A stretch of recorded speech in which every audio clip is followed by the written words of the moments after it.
Ciao!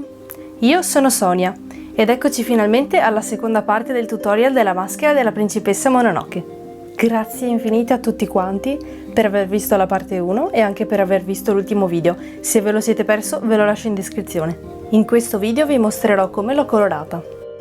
Dopo 24 ore il foam clay si sarà indurito e potremo passare al primer. Il mio preferito è il Flex Bond.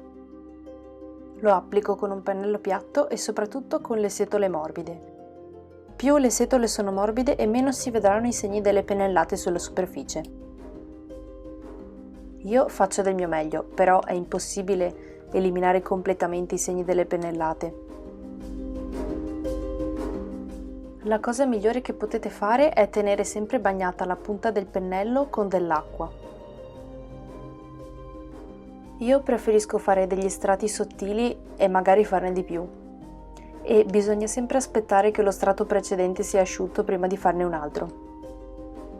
Capirete che il primer sarà asciutto quando sarà completamente trasparente. Mi raccomando, lavate subito il pennello quando avete finito con acqua e sapone. E grazie al supporto che gli avevo fatto in precedenza, ora posso impiccare la maschera dove mi pare. Questo è il risultato che si ottiene dopo almeno 4 mani di primer. Come base per il colore ho usato uno spray nero acrilico opaco. Nero perché preferisco avere una base scura da cui partire e soprattutto una base omogenea.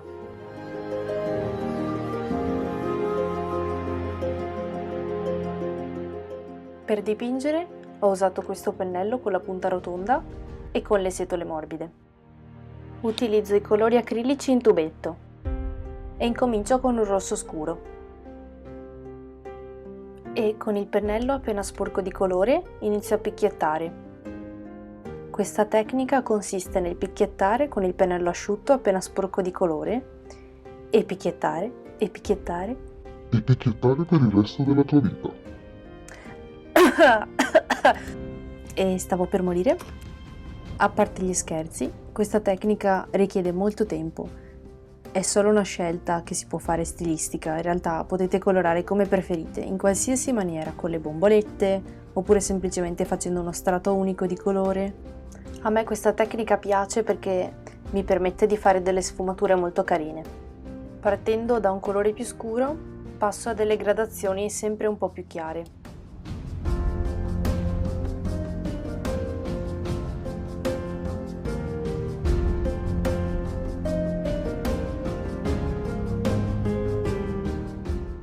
Non c'è un rapporto o una quantità di colore precisa da mescolare, si tratta semplicemente di andare a sentimento, ma soprattutto di fantasia.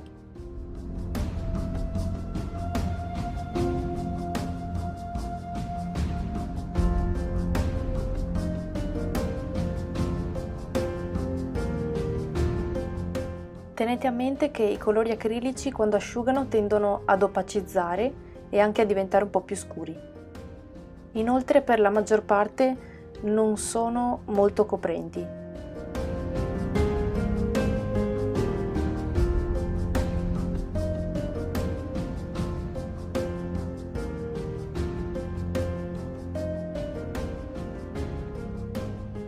Se però mescolate il colore con il bianco, allora sarà coprente.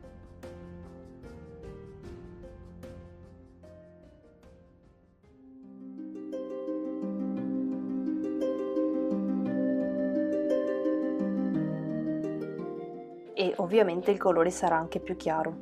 Ci sono due maniere per schiarire il colore. Una è utilizzare un altro tipo di rosso in questo caso, oppure aggiungere il bianco.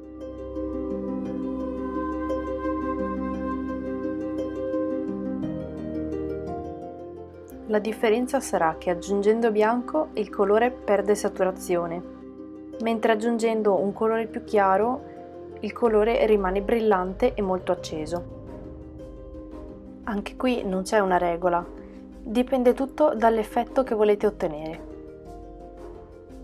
Ora utilizzo questo colore per gli occhi e per la bocca. Il principio è sempre lo stesso. Parto con colori scuri per passare successivamente a colori più chiari aggiungendo il bianco.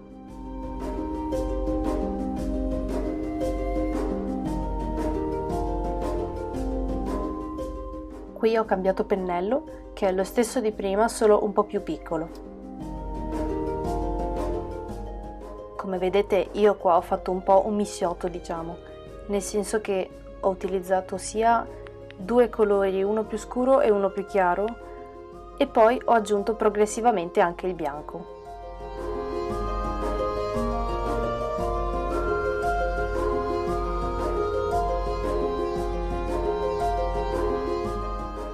Per il resto non c'è molto altro da dire.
Il colore acrilico asciuga rapidamente, perciò ogni tanto cercate di sciacquare il pennello, altrimenti il colore vi si seccherà sulle setole e dovrete buttarlo via.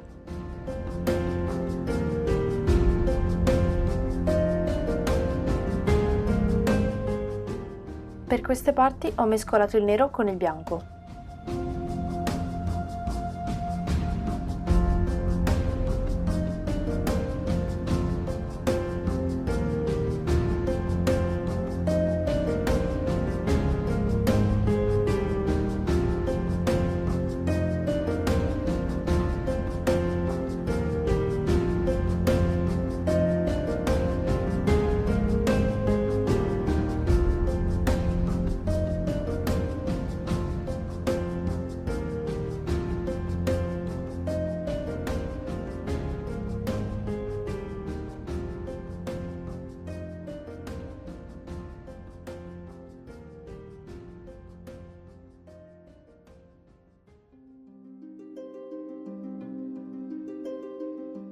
E invece per le orecchie ho usato il blu, utilizzando la stessa tecnica. Infine, come fissativo, ho usato questa vernice opaca.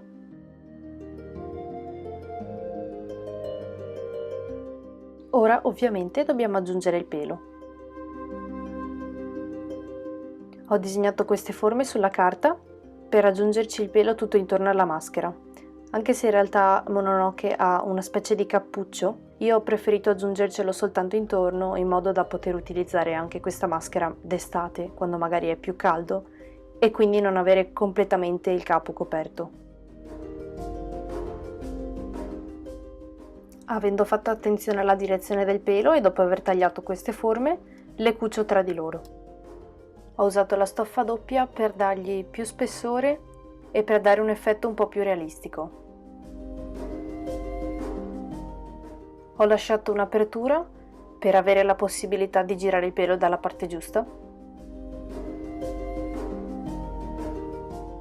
Poi ho incollato il pelo alla maschera, usando un'abbondante quantità di colla a caldo.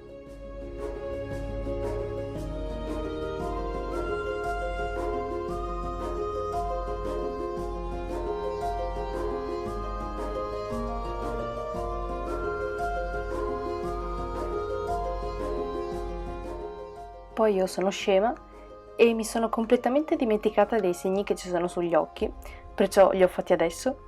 E brava Sonia! Poi ho usato questo velo nero per coprire i buchi dentro la maschera per creare quell'effetto un po' vedo non vedo. Ovviamente si vede benissimo, è per creare un po' quell'effetto misterioso. E infine ho aggiunto questa striscia elastica per indossarla.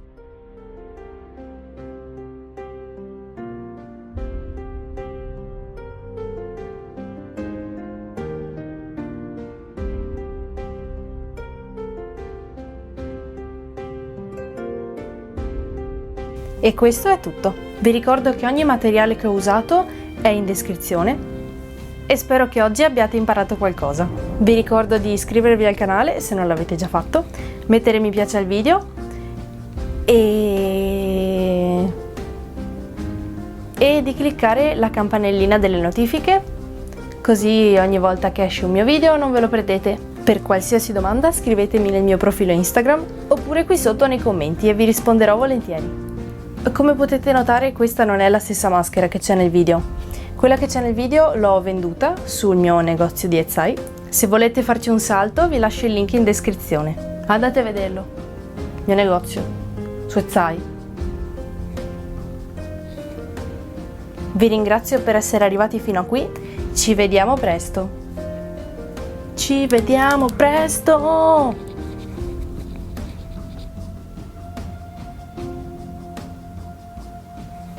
Basta.